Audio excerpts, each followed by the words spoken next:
Tiger family में आपका स्वागत है। आज हम बात करते हैं एक शेर जिसने आजादी की दहा लगाई।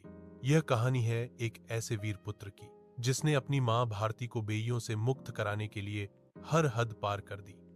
उनका जन्म 23 जनवरी 1897 को ओडिशा के कटक शहर में एक समृद्ध परिवार में हुआ।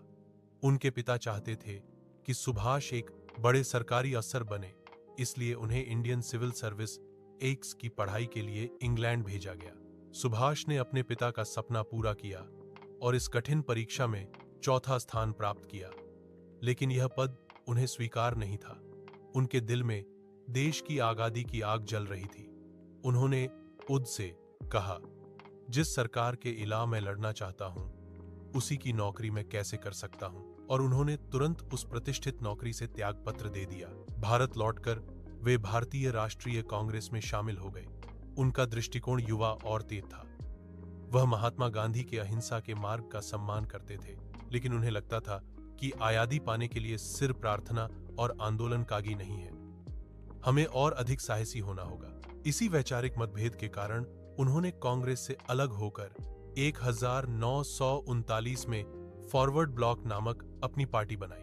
अंग्रेजों को उनकी बढ़ती हुई लोकप्रियता और विद्रोही विचार रास नहीं आए और उन्हें कलकत्ता में नज़रबंद कर दिया गया। लेकिन सुभाष चंद्र बोस तो तूफान थे जो बंदिशों में नहीं रह सकते थे। 1941 की एक सर्द रात में उन्होंने भेष बदलकर एक लंबी और दर्दनाक यात्रा शुरू की। वह अफगानिस्तान, सोवियत संघ होते हुए जर्मनी पहुंचे। उनका एकमात्र लक्ष्य था अंग्रेजों के दुश्मनों से मदद लेकर भारत पर हमला करना और उसे आजाद कराना। जर्मनी से वे जापान नियंत्रित दक्षिण पूर्वी एशिया पहुंचे। यहाँ का वातावरण उनके लिए नया उत्साह लेकर आया। यहीं पर उन्होंने आजाद हिंद फौज, इंडियन नेशनल आर्मी (INA) का नेतृत्व संभाला। यह एक ऐसी सेना थी जिसमें भारतीय सैनिक और आम नागरिक शामिल थे जो भारत की आजादी के लिए मरने मिटने को तैयार थे। सुभाष ने अपनी सेना को संबोधित करते हुए एक ऐतिहासिक नारा दिया, तुम मुझे ऊन दो, मैं तुम्हें आजादी दूंगा। यह नारा सिर्फ एक वाक्य नहीं, बल्कि लाखों भारतीयों के लिए एक युद्ध घोष बन गया। लोगों ने उन्हें प्यार से नेताजी कहना शुरू कर दिया। 21 अक्टूबर 1943 को नेताजी ने सिंगापुर में आध हिंद की अस्थायी सरकार की घोषणा की। इस सरकार को 9 देशों ने मान्यता दी।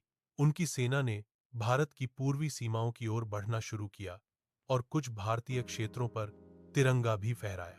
दुहक की बात है कि द्वितीय विश्व युद्ध में जापान की हार हुई, जिसके कारण आध हिंद फौज को भी पीछे हटना पड़ा। 18 अगस्त 1945 को नेताजी ताइवान से उड़ान भर रहे थे और वहीं एक विमान दुर्घटना में उनके निधन की खबर आई। हालांकि यह आज भी एक रहस्य बना हुआ है कि उनका अंत कैसे हुआ। नेताजी भले ही शारीरिक रूप से हमारे बीच न हो, लेकिन उनके नारे जय हिंद और उनकी बहादुरी की कहानी हर भारतीय के दिल में इंदा है। उन्होंने दिखा दिया कि आजादी की कीमत सिर्फ अहिंसा से नहीं, बल्कि जरूरत पड़ने पर साहस और बलिदान से भी चुकाई जा सकती है। तो दोस्तों, रोज नई कहानी सुनने के लिए हमारे साथ जुड़े और टाइगर फैमिली का हिस्सा बन। जय हिंद।